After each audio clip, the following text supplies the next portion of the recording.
কেমন আছেন সবাই? আশা করি ভালো আছেন। আজকে কনসেপচুয়ালি আমাদের খুব গুরুত্বপূর্ণ একটা ক্লাস, সেটা হচ্ছে ভ্যাসেল স্টেট এবং পাপেট স্টেট। এই ভ্যাসেল স্টেট হচ্ছে আমাদের পিডিতেও আসে, রিটেনে তো আসেই, এবং এগুলো কিন্তু আপনার পত্রিকায় প্রচুর লেখালেখি হয়, সেই জন্য এটা পরীক্ষার জন্য খুবই ইম্পর্টেন্ট। দেখেন, ভ্যাসেল স্টেটের বাংলা হচ্ছে মুখাপেক্ষী রাষ্ট্র।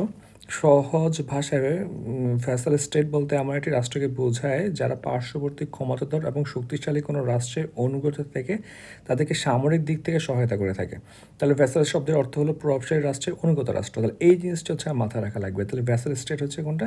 অনুগত রাষ্ট্র। ওরা হচ্ছে সামরিক দিক থেকে বা ওরা হচ্ছে আপনার বড় স্টেটকে কিছু হেল্পও করে, বিনিময়ে হচ্ছে ওরা বড় স্টেট থেকে অনেক কিছু পায়। যেমন দেখি আমরা বৈশিষ্ট্যগুলো আমরা দেখি। ভ্যাসেল স্টেট প্রভাবশালী রাষ্ট্রে অনুগত থাকে। ধরেন বড় একটা রাষ্ট্র, ধরেন হচ্ছে ইন্ডিয়া, বিশাল বড় একটা দেশ। ইন্ডিয়ার একদম চিপার মধ্যে আসতে হচ্ছে মালদ্বীপ। তাহলে মালদ্বীপ হচ্ছে সবসময় ইন্ডিয়া অনুগতি থাকা লাগবে। ভ্যাসেল স্টেট প্রভাবশালী রাষ্ট্রকে সরাসরি সামরিক সহায়তা প্রদান করবে। অর্থাৎ যখন এই বড় স্টেটগুলো হচ্ছে আপনার দেখা যায় যে ধরুন মালদ্বীপের মতো ছোটো কান্ট্রি, শ্রীলঙ্কার মতো ছোটো কান্ট্রি তো আর ইউএসের সাথে ফাইট করতে যাবে না, চীনের সাথে ফাইট করবে না। চীনের সাথে ফাইটটা হবে কার? ইন্ডিয়ার। তো এই ধরনের ফাইটে হচ্ছে ছোটো কান্ট্রিগুলো হচ্ছে পার্শ্ববর্তী বড় দেশকে সাপোর্ট দিয়ে থাকে। আবার পার্শ্ব প্রভাবশালী রাষ্ট্র ভ্যাসেল স্টেটের সুরক্ষা এবং নিরাপত্তা দিয়ে থাকে। আবার যদি কোনো কারণে এই ছোট দেশটা ঝামেলায় পড়ে, তখন পাশের দেশটা তাদেরকে সব ধরনের সাপোর্টটা দেয়, অনেকটা হচ্ছে অঙ্গরাজ্যের মতো। তাহলে প্রভাবশালী রাষ্ট্রের নিকট ভ্যাসেল স্টেট সেকেন্ডারি রাষ্ট্র হিসেবে বিবেচিত হয়। তাহলে প্রাইমারি স্টেট আর সেকেন্ডারি স্টেটটা হচ্ছে আপনার বুঝতে হবে। এটা একদম ইজি। মানে যেসব রাষ্ট্র হচ্ছে ধরেন সব কিছু একদম নিজেই নিজেকে প্রোটেক্ট করতে পারে না, ফরেন পলিসি ঠিক করতে পারে না, ইকোনমিক্যালি ইন্ডিপেন্ডেন্ট না, অনেক সাপোর্ট লাগে, সেটাকে হচ্ছে সেকেন্ডারি স্টেট হিসেবে বিবেচনা করা হয়।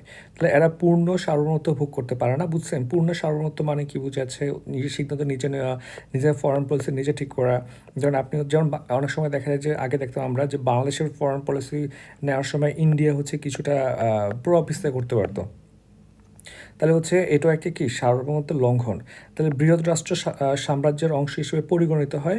স্থানীয় রাজা বা শাসক থাকে, মানে একদম পারফেক্টলি ফাংশনিং আপনার ডেমোক্রেসি থাকে না, বা মানে থাকা মানুষ অনেক কম থাকে আর কি এখানে।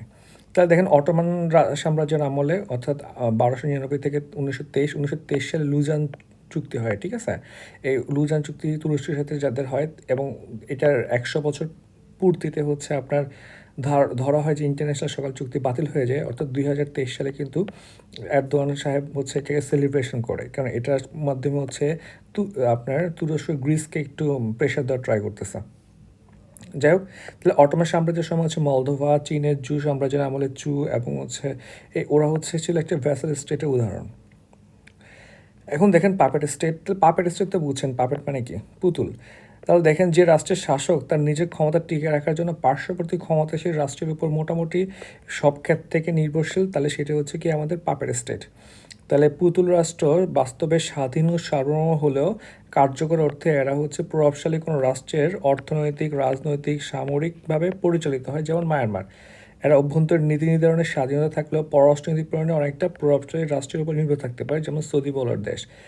তাহলে দেখেন ভ্যাসেল স্টেট এবং পাপেট স্টেটের আপনার দুটাই যদি একটা পার্থক্য ধরা হয়, অর্থাৎ প্রথমে হচ্ছে আপনার ভ্যাসেল স্টেট, যারা হচ্ছে ভ্যাসেল স্টেটের চেয়ে বেশি নিচে তারা হচ্ছে পাপেট স্টেট। অর্থাৎ বড় বিগ কান্ট্রিগুলো আপনার ভ্যাসেল স্টেটে ইন্টারফেয়ার করে, বাট ম্যাক্সিমাম ইন্টারফেয়ার করে হচ্ছে পাপেট স্টেটে। এটাই। আশা করি বুঝতে পারছেন। ধন্যবাদ সবাইকে।